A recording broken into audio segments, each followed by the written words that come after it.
Hello, everyone, and welcome back to Ethos Online. Again, this is a space where we can be, belong, and become the very best version of ourselves. So, again, welcome, whether you're joining us from Michigan, Florida, California, Idaho, wherever it is. We just want to say we are so grateful you're here joining us here as we delve into the Bible. And again, the Bible is a compilation of stories, poems, messages from kings to their people. It's filled with so many different elements, and it's a compilation. And so we do really difficult work here at Ethos. What we do is we delve into who wrote it, why they wrote it, what was going on during that time period, what words and phrases might mean something bigger. Because again, most of us are not speaking biblical Hebrew today, right? Most people engaging with the Bible are not Jews.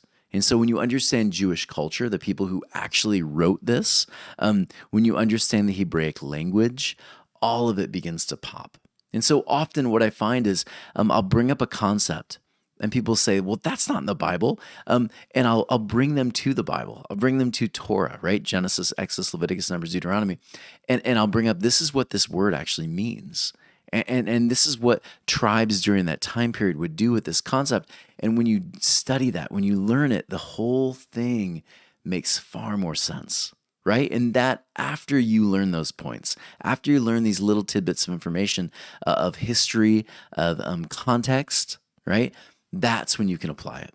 And so here at Ethos, we do a lot of study. We delve really deep because, again, for most of us, we're not Jews. We're not Jewish. And so we need to understand the people who wrote it first before we can pull anything responsibly from the text. So welcome today. Welcome to Ethos. So we have been delving into this the year and a half long study in Genesis.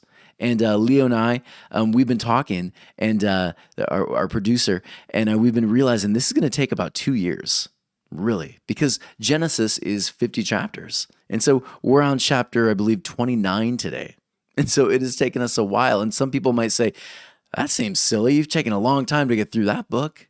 The truth is, any rabbi worth their salt, when they approach Genesis, it is a holy, holy piece. And so when they approach it, word by word, phrase by phrase, sentence by sentence, right? Verse by verse, they take their time in it because it's packed with so much symbolism. It's packed with so many little similes, so many cycles that once you get this story makes sense. It's filled with it. And so when you approach it that way, Genesis, it takes time.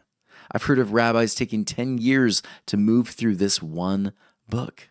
That's how powerful this book is. So today we delve into Genesis. And again, a reminder, Genesis, it's not a history book, right? It was never written as a book so that you knew exact times and dates and exact names of these different people. That was never the point. For them, the reason they compile Torah, those 5 books of the Old Testament that we Christians call the Bible, Jewish people call Torah, the reason they compiled it in the first place is because in 587 BC, they are captured by the Babylonian Empire. Their temple's destroyed, and they have to walk hundreds of miles on foot until they get into this city of Babylon. And they're like all the other small tribes. They are all assimilating. They're taking on Babylonian traditions, Babylonian culture, Babylonian gods. But the difference for Israel, again, was they said, we will not assimilate. We're not going to do what the Babylonians do. We're going to have one God. Again, they were monotheistic, whereas Babylon had many gods, polytheistic. They're going to hold to their God. And so this is the large difference. This is the reason they wrote it. Not for a history, but in a way in which they're able to hold on to their identity as Jews. That's the main point. Torah is a written response to the fears of assimilation. So that's why every time Rabbi brings out the Torah, every time they do, there is celebration. People are in awe of it. That's the point of Torah. And so as you read through Genesis, Exodus, Leviticus, Numbers, Deuteronomy, what you will continue to find is Israel places itself in every story. Every story. Because what they see is they see themselves miniaturized through every telling. Adam and Eve, you see Israel, right? Moses, you're going to see Israel in the Exodus. Abraham, Isaac, Jacob, Joshua, you will see Israel through these tellings. And so we've been showing you that every time we delve into this book. So today, Genesis 29, almost to chapter 30. Today we're going to look at 11 different verses. And these verses, there is some powerful stuff here, but what I'd like to do with you right now, we typically kind of follow like a Bible study format in some ways, with a lot of interpretation, a lot of explanation, and then some interesting connections, right? Today I want to move verse by verse again and do even a little more unpacking because it's 11 verses and really fit with this Bible study kind of concept. It's what you would do almost with your rabbi. You'd sit down and you do something similar to what we're about to do. So as you approach this story of Jacob and Esau, there is this reminder again. Every time you approach the book, you must remember these two brothers, they're understood in a really interesting way, right? You have Jacob. Jacob dwelt in tents, right? This is what the scholar says. Spent his days in the house of study, quiet, thoughtful, settled, orderly, and well integrated. Jacob, not Esau, understood intuitively the dignity of the birthright and the spiritual implications of his father's blessing. He strove to protect the future of Judaism and Jewish life, even if it meant deceiving his father and brother. Jacob, we've been told over and over again, oh, Jacob's a bad guy. He's this. He deceived. He's deceitful. He's bad. What you miss about this is all Jewish commentary has Jacob as the one that understands that the birthright, the idea that Israel has this blessing, this promise, this holy, sacred thing, and it's beautiful and it's important. Jacob understands that, not Esau. And so most Jewish people, they see themselves in both of these roles, but they see themselves as more of the Jacob, the one that is studying, that is diligent. Yeah, interesting twist, right? I told you, when you spend time understanding how Jewish people viewed their own book, the thing shifts and it changes. I would argue it comes more alive. So Esau, of course, doesn't understand the birthright, right?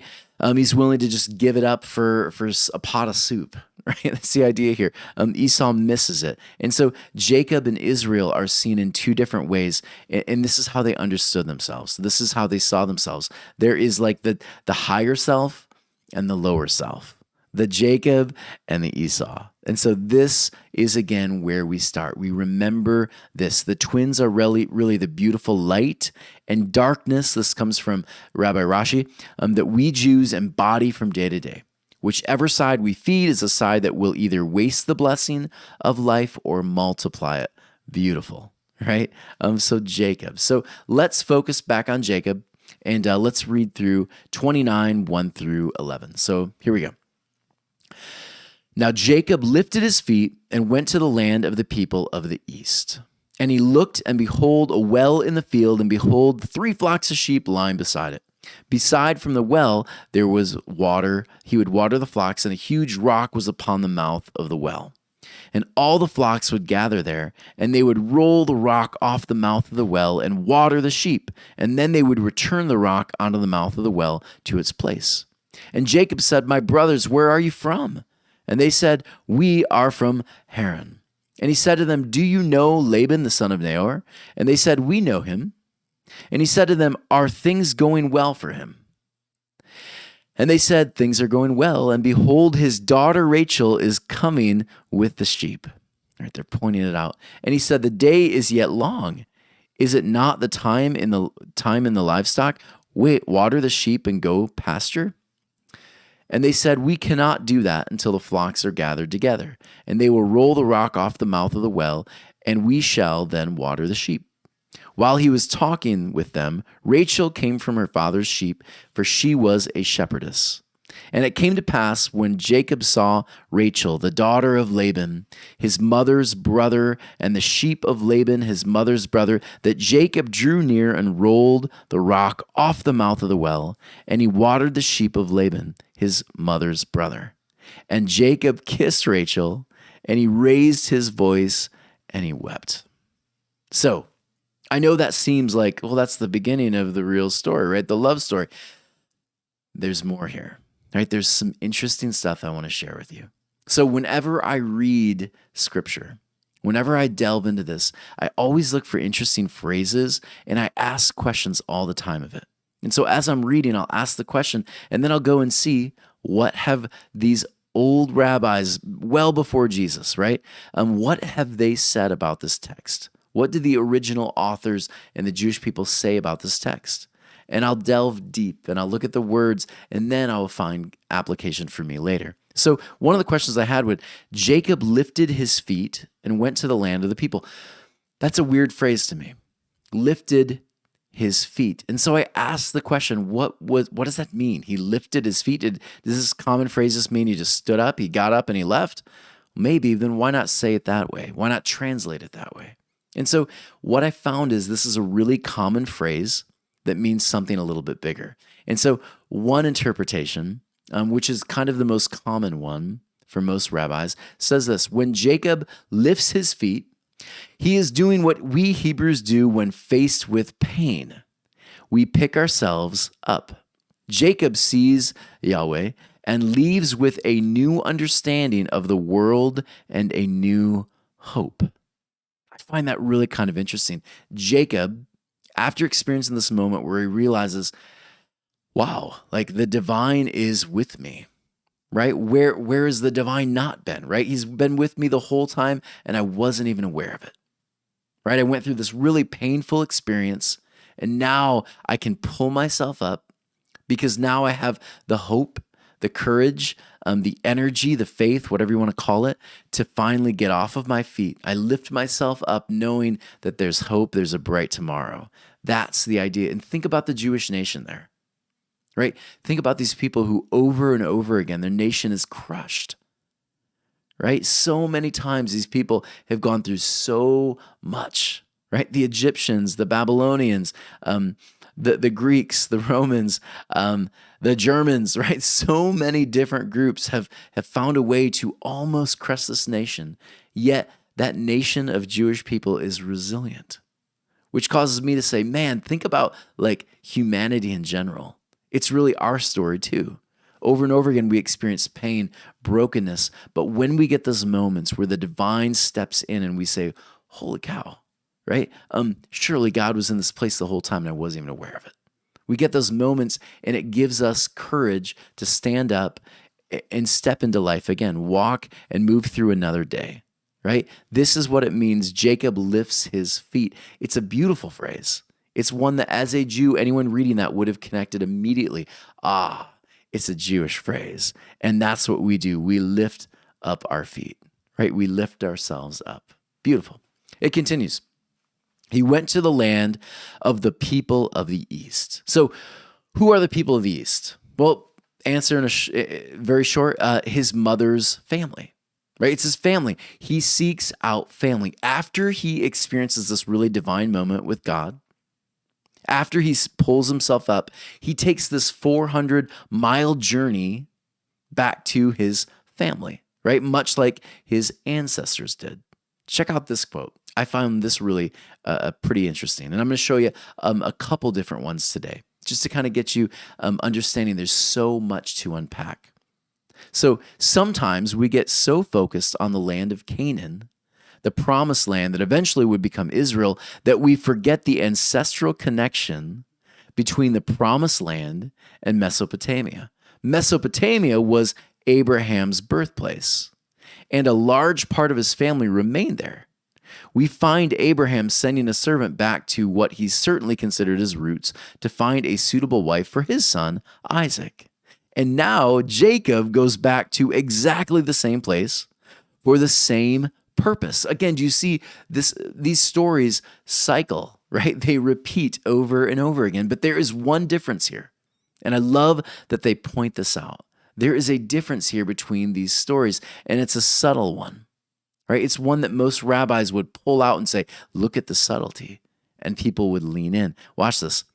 But what a contrast between how Eliezer, Abraham's servant, came to Haran versus how Jacob arrives, right? Abraham sent his servant. Jacob himself goes. And so Eliezer arrived with an entourage of men, camels, and gifts to offer a potential bride for Isaac, right? Jacob arrived with the shirt on his back and nothing else. Interesting, right? His search is going to be rewarded at the water well, where 3 flocks of shepherds are waiting to be watered. The shepherds are going to point out Rachel, Jacob's first cousin, his mother's niece, daughter of Laban. This is going to be a big deal. And Jacob finally arrives himself. Right? So good. There's a call. The prophet will be here someday. The messages, and finally the prophet, the messianic archetype, they show up and big things happen. Jacob, like his ancestors, after he sees the divine, he goes back to his roots, right? He goes back to his roots, back to the place where it all began, because that's what the messianic characters will always do. They go back to their roots in order to bring their people back. Yeah, you're beginning to see Israel in this story, aren't you? Yeah. And so let me continue. And he looked, and behold, a well in the field. So wells show up over and over again in Genesis. And in fact, over and over again in the Old Testament, and you see Jesus at the well because, again, they're thinking of Jesus, they're looking back, they're connecting old stories to new. It's important to understand here that wells had deep historical significance for these tribal ancient people. Wells. So 2 points here. Wells were often the meeting place for country people to gather. Yeah. So they would show up, and this is where you got your gossip throughout the day.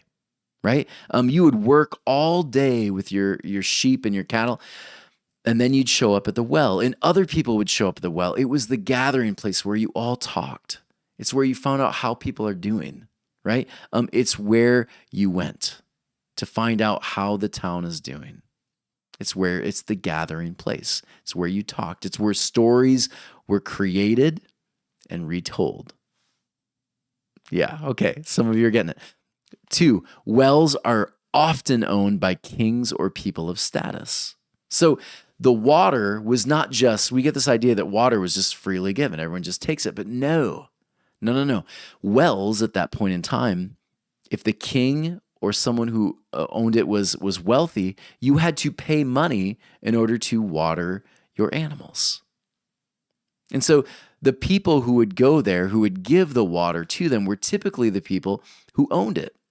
Right? The people who were getting a little bit of cheddar, right? They were getting a little bit of money from their from these shepherds who were, of course, feeding their livestock or watering them, right? And so he goes to the meeting place of his mother's side. There he reconnects to the stories. Do you get it? He goes to the well, back to where the stories are, right? Back to where his culture is. This is what Israel is being challenged to do. Israel, you're in the middle of Babylonian captivity, right? You're forgetting your stories. You're forgetting your culture. You need to go back to the well, right? Go back to the place where all of this originates. Go back to those stories, because that's where you're going to find life again. That's where you're going to see the divine again. Go back to the place where the stories are told. So good, right? Okay, good. Let me keep going. And all the flocks would gather there. Oh, sorry. Let me go up a little bit. Verse 2. They looked down, behold, a well in the field, behold, 3 flocks of sheep lying beside it, because from that well they would water the flocks, and a huge rock was upon the mouth of the well. So there's this big rock, right? And all the flocks would gather there, and they would roll the rock off the mouth of the well and water the sheep, and they would return the rock onto the mouth of the well. Why have a rock?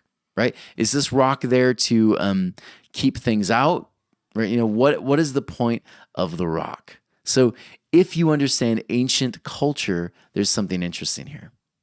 One historian wrote this about putting this rock over the well. And again, what a simple thing, right? Asking the question of why a rock is over a well will take you down some interesting rabbit holes. But understanding Jewish culture, you're going to come to some really interesting, promising points that are going to make this story even better.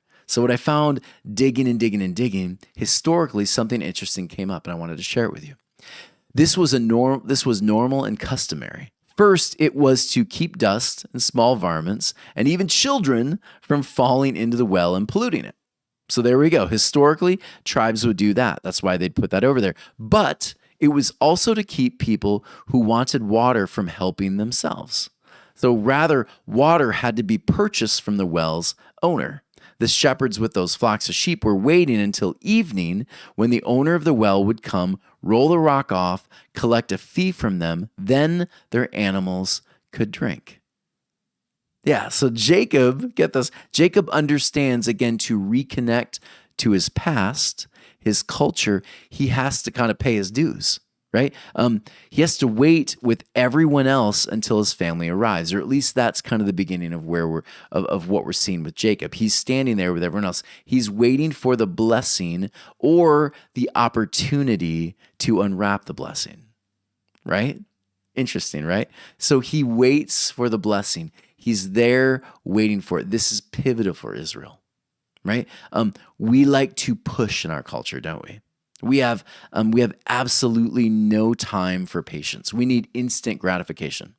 I was talking to my daughter the other day, and I was telling her how you're so lucky, right? You are so lucky. You just open the cell phone or the computer, and you click on that little explore button, and bam, internet's there. I said, in my day, and you know you're old when you start talking in my day, right? I showed her this picture, and for her, this meant nothing. AOL.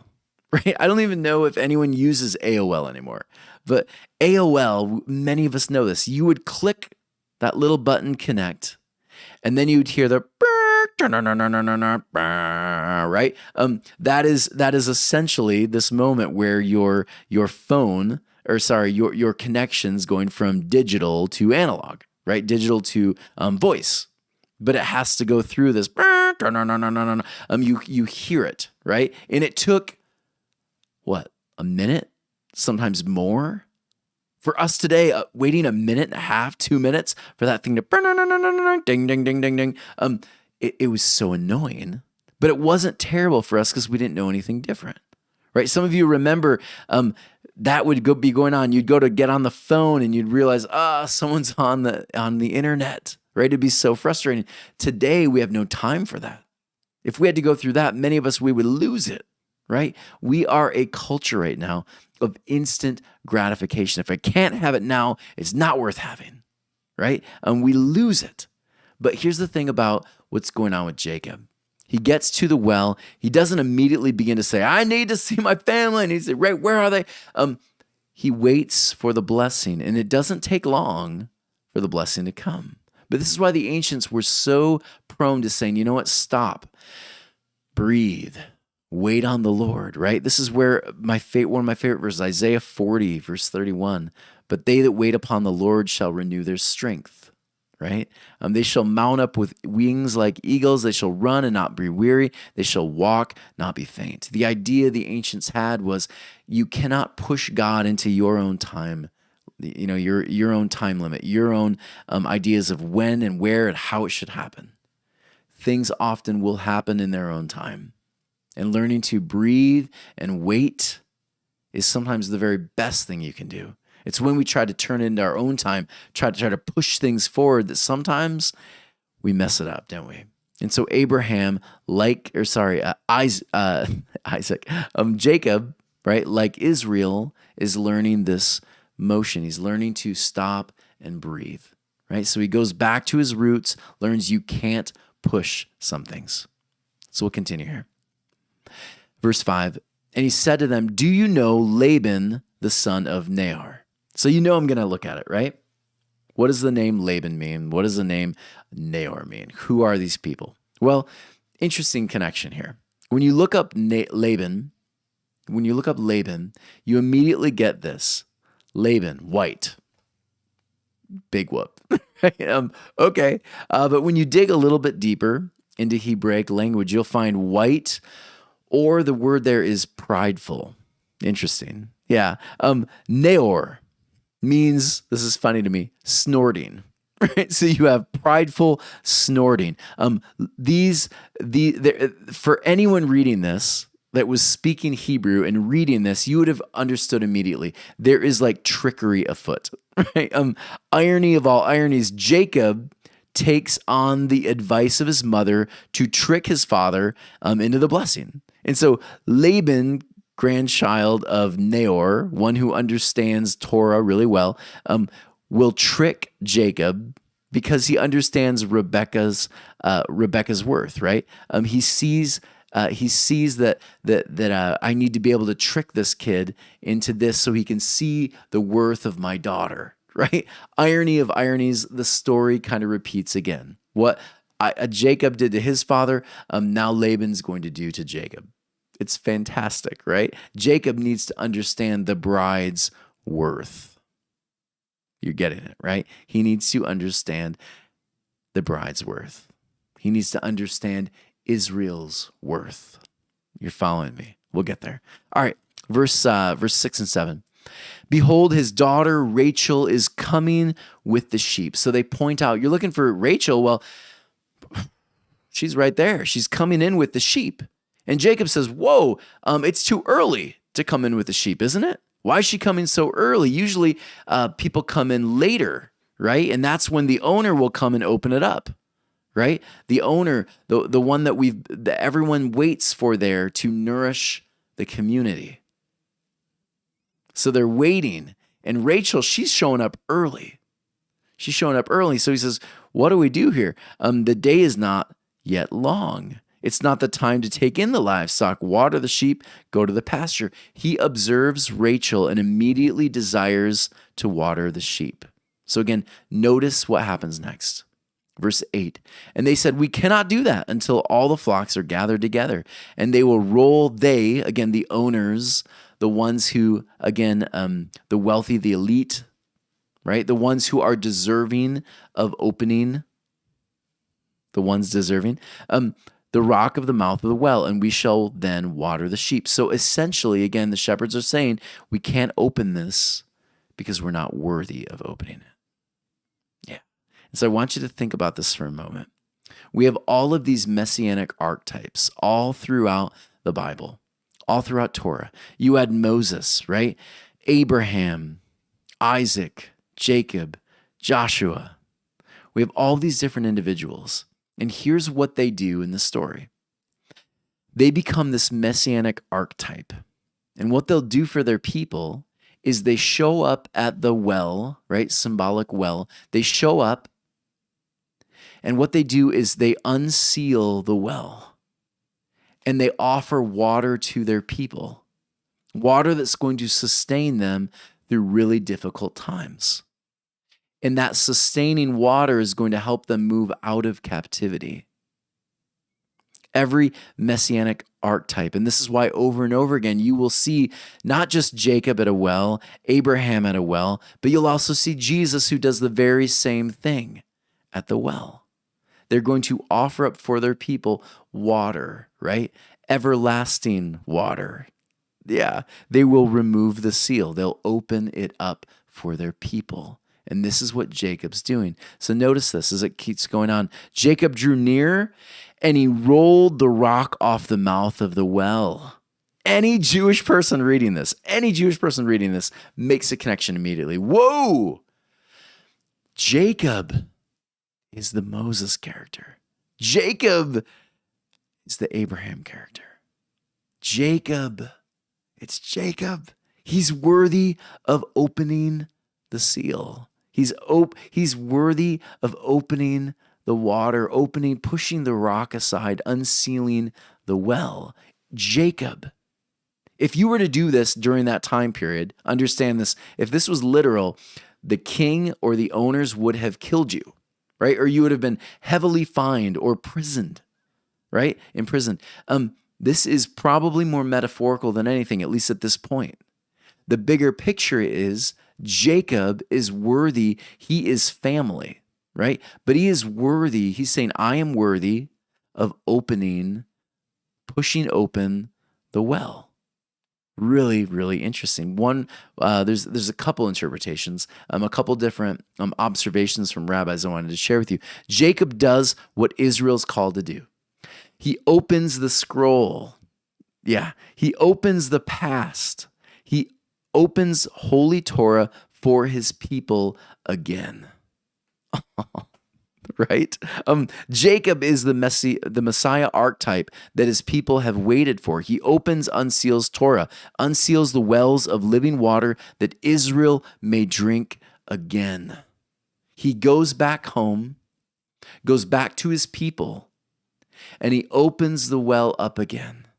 And at some point in time, notice, if you know the story, once he opens that well, he doesn't take everybody and take them back, take them out of this place that they're in. No, it takes 7 years and then 7 more years.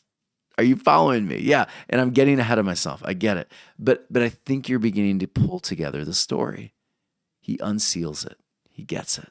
So it continues. And Jacob, it says, after he opens up the well for her, it says Jacob kissed Rachel, then he raised his voice and he wept. So consider the bride and the groom motif that's like so popular in Jewish writing. Think about it.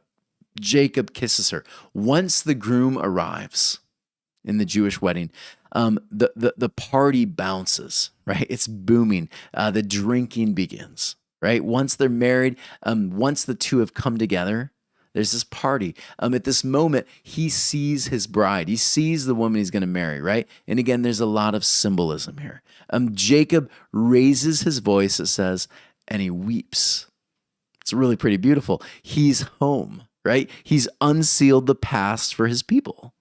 He's unsealing it. All the stories are coming out, right? All of their past, all of their values, the stories, the stuff that's life for them. He opens it up for them. So again, think about the person of Jesus in the New Testament, right? He opens up the scriptures to his people again. And he says, look, you thought it was this. It's so much bigger, right? You thought the kingdom of heaven was something we're waiting for here. It's actually so much bigger. You can live it right here in your heart. It's so much bigger. He opens it up to his people. It's what the messianic archetype always does in the Old Testament. And this is what Jacob does. He brings his people into new life. He found his bride again. And it's so beautiful. 11 verses, right? Most people will skip through this really quickly so they can get into the story of Jacob and Rachel and the sister and all that, which we'll get into next week. But you would miss this beautiful point, the setup of the story's actual meaning. So much bigger than we ever thought, right? So beautiful. Jacob opens up for his people Torah. He opens up the stories. And when they get that, they experience life again, and it's going to sustain them through Babylonian captivity. And again, for us, think about the application there. Right? I'm going through pain, brokenness, whatever it is. I look back at my story, or maybe my parents' story. I look back at those moments where I experienced victory, those moments where the divine showed up. And those stories sustain me so I get through the thing that was difficult. That's the beauty of this moment that happens with Jacob. So I thought about, how do we bring it home? What elements did connect with me that I thought, I could take this home. I could do something with it. For me, I gravitated, I kind of perseverated on the idea of patience when he's waiting at the well. I find myself having less and less patience, like daily. Because again, I, like many of you, instant gratification, right? I need the email, bam, I get it. I need to do this and this and this, I get it. I want this from Amazon, well, I need it next day. Right? Instant gratification. So I wanted to share with you some interesting pointers from a couple different writers I enjoy on how to develop patience. So number one, I really like this one. This was from Timothy Ferris. He says, make yourself wait. Right? What an interesting practice. He says, the best way to practice patience is to make yourself wait. So there's a study that was published in psychological science, and it said that if you actually take time every day and tell yourself, I'm going to wait on, I'm going to buy this coffee, and I'm going to wait 2 minutes to drink it. Like little mind tricks you can do for yourself. Waiting to do the thing will oftentimes result in having more and more patience. Interesting, right? This is a psychological study that they did. You will begin to gain more and more patience the more you practice it. Really kind of a cool idea. One I didn't even consider until I read that. Another one, stop doing the unimportant. I thought that was kind of a good one because I think often I spend so much time on stuff that really isn't important, right? We major in the minors. And so taking time to really be considerate, understanding this thing that I'm really perseverating on is really not that important. What is important, how much time I'm actually spending on those things, right? Just becoming aware of it is so important. Take out 2 or 3 things that aren't important in your life, put the one big thing there. That's the idea behind that one. Number 3, be aware of what causes your feelings of impatience. So most people have several tasks in their head, I've got maybe 2 or 3. I know most women will have 20. It's just how we're wired, apparently. But they jump from thought to thought without taking time to finish one task. And so I'm learning if I can focus on finishing one before I step into the other, life seems to go a little more seamless for me, right? It just gets a little bit easier, just being mindful of that. I've got 20 different things I'm doing. Why don't I step back and focus on 3 right now? And then finish those before I get into 3, 4, and 5, or 6 and 7, whatever step you're on, right? A really good idea. And then last one, relax, take a breath. Most of us just relaxing, taking a breath will oftentimes cause us to calm down and be patient. You can wait a couple minutes in that line. I know it seems long. There's 5 people in front of you, and they sure do seem like they're taking a while there at Krispy Kreme. Truth is, you can wait a couple more minutes. It's not going to kill you to wait to get that donut, right? Maybe don't have the donut. I don't know. But take a moment, relax, breathe, allow things to be put in perspective. Relax, breathe. This was fun today. So I wanted to remind you again, ethos-church.org/donate. We are a tax-deductible donation organization that we take those donations. We really do use the donations we're given. We spend so much time putting these together for you every week. And so we hope you enjoyed this. As always, please consider going to our Ethos Living Room study groups online. Such a joy to do. And as always, hit that subscribe button. Help us build the YouTube channel this year. We'd love to see it grow. And can't wait to see you next week as we delve into chapter 29, verses 12 on. This will be a really fun study. Everyone take care, and we'll see you next week.